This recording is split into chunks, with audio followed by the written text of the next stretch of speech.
Do you find the only time you ever stretch is first thing in the morning when you get up? Well, maybe it's time to do a little bit more stretching. Ah!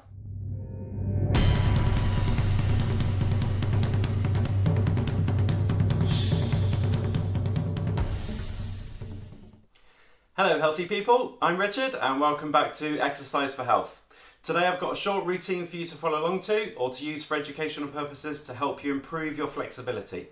If this interests you or you're new to this channel, we offer tips, advice and exercises each week to help you manage your health condition and fitness levels. So go ahead and tap the subscribe button below and the bell icon to be notified of when we upload a new video. So I've classed this flexibility routine as for beginners because I'm only going to be doing static passive stretching, which is safe for people with any type of health condition and is performed in a very relaxed manner. If you're looking for a beginner's routine to follow for mobility to help you move more efficiently, then click on the pop-out banner above my head to go to that video. So there are different methods of stretching, from passive stretching that we'll be performing today to more complex forms of active stretching such as proprioceptive neuromuscular facilitation or PNF, which I'll go through in a future video. The great thing about passive stretching is it can be done at any time for the relief of stress, stiffness or muscular pain, but it's better suited as a form of exercise after a workout or as late evening relaxation at the end of the day. If you're new to the concept of stretching, the aim is to gently and slowly move your body or limb into a position until you activate what's called the stretch reflex in the muscles. This is the point where you begin to feel the stretch intensify. When you feel this, stop moving any further whilst trying to relax and focus on your breathing and hold the position for about 10 to 20 seconds, at which point the stretch feeling will begin to dissipate. From here, you can either 1. Stay in the position until the stretch feeling begins to disappear, which will be after about 20 to 30 seconds. Then you can come out of the stretch and move on to another one. This is ideal if your goal is to maintain your flexibility. Or 2, move further into the stretch and hold it again for a further 10 to 20 seconds, and then repeat this again a third time before moving on to another stretch. This is better if you want to improve your flexibility as you're going into a deeper stretch. Please note, however, that the results in flexibility gains from this type of stretching are the slowest, and other forms of stretching can be more beneficial, but this method is the safest and lowest risk to injury, so ideally suited for people suffering with different health conditions. To ensure you stretch safely though, while you're holding the position where you feel the muscles being stretched, you should be breathing in a slow, deep, relaxed manner, and it should only feel uncomfortable but nice, so definitely not at the point of pain. For the purpose of this video, I will explain and demonstrate each of the 8 stretches covering some of the major muscle groups in the body, and in all cases I'll show you 2 ways of performing the stretch, so you have options depending on your current level of flexibility or whether you want a greater focused stretch. With some of the stretches you may have to do both left and right sides. Essentially though, you don't have to do all 8, you can just work on the stretches for the muscles that you feel need improving in their flexibility and adjust the length of time that you are stretching it depending on your goal. I hope all this makes sense, so let's get started and go through the 8 stretches. Right, the first stretch I've got for you then is one for the chest muscles known as the pectorals. So with this one, you need something like a door frame that you can then place your palm of your hand onto. So I'm going to place the palm of the hand onto the door frame, which is slightly higher than my shoulder. So the arm's actually going up on a slight angle. I'm going to keep the elbow slightly bent. And then from there, so at the moment it's sideways on, I'm going to turn my body away.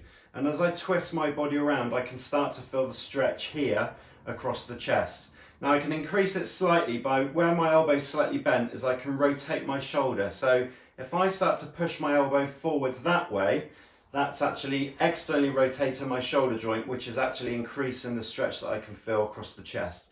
If that's too much, I can just allow it to go back the other way, which will decrease the stretch slightly. So find a position, and then when you think, right, there's the stretch, I'm going to hold that there for about 10 to 20 seconds. Remember, like I said in the intro, if you're looking to try and improve your flexibility, then after about 10 to 20 seconds, then go a little bit further into the stretch, hold it again, and then for a third time, if you want to go again for 3 sets. Okay, and then obviously with this one, you need to then do the same on the opposite side.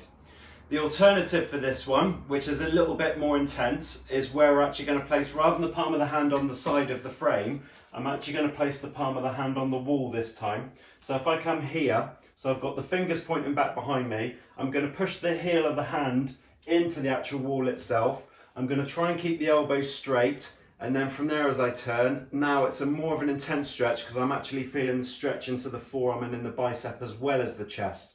So it's just stretching a few more muscles as it opens everything up. So again, same principle, either hold it there for 10 to 20 seconds once, and then after a few more seconds, you can relax and go on to another one, or in this case, go on to the opposite side. Or if you want to, do your 3 sets on that one. So there's your 2 choices for the chest. Either palm of the hand on there, turn away, that just isolates the chest itself, or an alternative, more intense stretch to get the forearm and the biceps to stretch as well is pushing the heel of the hand into the wall with the fingers pointing back the opposite way. Okay, so that's a stretch for the chest muscle. Right, the next stretch I've got for you is for the upper back, the muscles known as the trapezius between the shoulder blades. So for this one, I'm going to use the handle up on the top of the banister. I'm going to place both hands up on top to hold on to. Feet are going to be about a shoulder width wide, but I'm about already an arm's length away from the handle itself. And then from there, I'm just going to sink down just fractionally, just a little bit. And then I'm going to lean my body backwards so the shoulder blades are being pulled apart, my arms are being pulled forwards. So if I was to let go, I'd actually end up falling backwards. But as I lean back against it, I can then feel that stretch between the shoulder blades up on the top of the back. Okay, so that's your first one. If you want an alternative that's a little bit more intense, then for this one we can then switch it to go from left and right to do it individual sides. So this time if I just place the left hand on the top, I'm going to do the stretch for the left side for this one to show you. The right one's going to go on top just a little bit for support, and then from there I'm actually going to turn my body in towards my arm as I pull myself backwards. So the shoulder's coming forwards, I'm going to twist my body into it, lean back away from it. So now I can feel the stretch again, more intense this time on the left side of the trapezius between that shoulder blade. I'm also beginning to create a stretch in the deltoid muscle around the shoulder at the same time. Okay, and then again, once you've held that one, you then switch over and do the same on the opposite side. So that's one for your upper back. Right, the third one is for the muscles on the side of the back, known as the latissimus dorsi. So it's these muscles around the side. This is going to be very similar to the last one that we just did for the upper back. So I'm going to use the top of the handle on the banister again. I'm going to place both hands on it, so same sort of position as I did before, pulling myself backwards, but this time the difference is, whereas here was pulling the shoulder blades forwards to get a stretch on the upper back, I'm now going to drop my body down, so my head's going to go down between my arms, and as I pull backwards, I've now changed the stretch to come in here on the side of the back on each side. Okay, so that's your latissimus dorsi stretch or side back. So to intensify that a little bit further, like we did with the last one, we can just do that to single arm. So if I just grab hold with one arm on the top, and again, I'm going to drop my body down this time so I can feel the stretch here on the side of the back. To intensify it a little bit even further, what I can do is pull that left hip backwards. So as I twist it away, it just opens this side up that little bit more to increase the stretch down the side of the back. And then again, hold that for whatever length of time you're doing it for, and then switch over and do the same on the opposite side. So that's a stretch for the side of the back. Right, we're going to go down to the lower body now. So I'm going to give you a stretch for the muscles around your bottom, known as the glutes. So for this one, you need to be laid down on your back, and then I want you to raise the knee up, so you're flexing the hip, bringing the knee up towards the chest. When you can't go any further, at that point, you're going to bring it across the body. So it's like you're trying to take my right knee here towards my left shoulder. And as I bring it across, that's going to then start to increase the stretch around the side of that hip and those glute muscles. Now you need to be careful with this one that you don't actually rotate the whole body, otherwise the stretch is going to go into the lower back. So keep the pelvis flat to the floor and the lower back flat on the floor as you're trying to bring this up and across towards the opposite shoulder. Okay, and then obviously on that one you do the same on the opposite side. An alternative one that's a little bit more intense is where you're going to be on your front. So for this one, I'm going to start in this position. So I've got the back leg out straight and the front knee is going to be bent underneath. So this is going to be underneath my chest, and my foot here is just tucked in underneath that back thigh. So from here, I'm going to let my body drop down. So I'm taking my chest down towards my knee. And at that point, I'm already starting to feel a stretch around the left side of this hip. But to increase it further, I'm just going to slightly push my hips over to the left. And again, I'm not tilting, I'm trying to keep them level to the floor. But as I push the hips over to the left, that's now massively increasing the stretch around the glutes on that left side. So again, I do that on one side, and then you'd obviously then switch over and do the same on the opposite side. So that's a stretch for your glutes. Okay, we're going to move from our glutes now down to our hamstring muscles. That's the muscles on the back of the thighs. So for the first one to show you on this, I want you to do it seated. And if you straighten out one leg in front of you, the most important thing is to get the knee to go completely straight with the heel on the floor. You can pull the toes back towards you, but for the purpose of this, where we're trying to isolate the hamstring, you don't need to. So heel on the floor, knee straight, and I'm going to place my hands on the opposite leg and sit myself up straight. And already at that point, that might create a little bit of a stretch in the hamstring.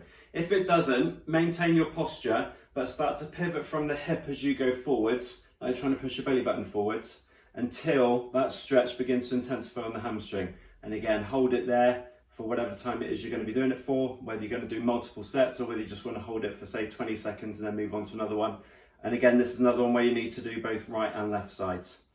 So that's one version. The opposite one, alternative one, is where you can do this one standing, which is a little bit more intense. So I'm going to use something a little bit higher up. So in this case, I'm going to use the side of my armchair here, and I'm going to place the heel up on the armchair with the leg straight.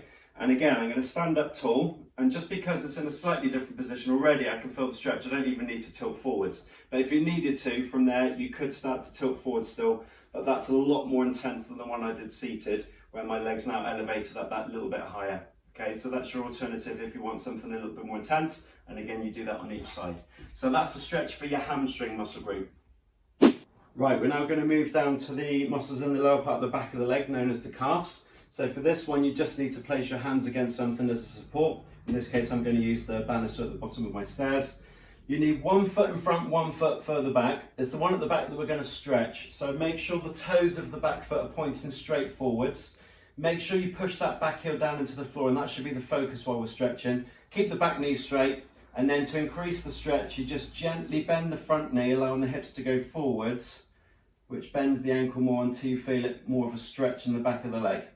Okay, so that's one variation. If you want a more intense stretch for this one, then you need to use something like a step. So I'm going to stand up on the step first of all, and for the one I'm going to stretch, the right one, I'm going to place the ball of the foot just on the edge of the step, and then from there, while I keep hold just for a little bit of support, I'm going to drop the heel down. So my weight's going through that heel now, that's dropping down towards the floor. As long as I keep that back knee straight, that's a more intense stretch than the previous one. Okay, and again on this one, both these variations, you need to do the same on each side. So that's a stretch for the calf.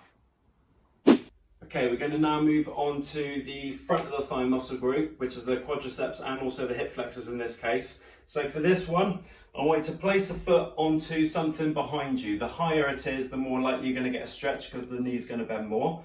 But basically from there is I'm just going to allow my hips to be pushed forward so my body's in a straight line. So I don't want my hips bent at this point, because there's some of the quadriceps cross over the hip. You need to make sure that the hip's being pushed forward. So as I stand up straight at that point, I can now feel stretch mildly down the front of the thigh. The alternative for this one, which is a little bit more intense, I'm going to use a cushion to place on the floor right next to the sofa. You may have heard this as a couch stretch.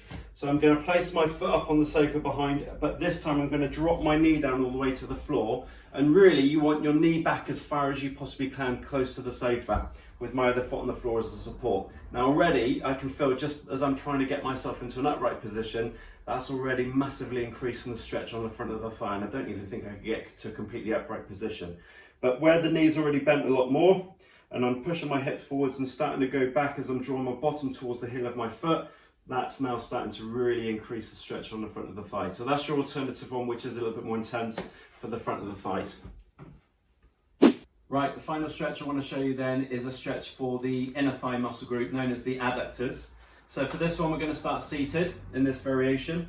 You want to take your feet out as wide as you possibly can on the floor. So the knees are also going out as wide as you can. So we don't want the knees stuck inwards.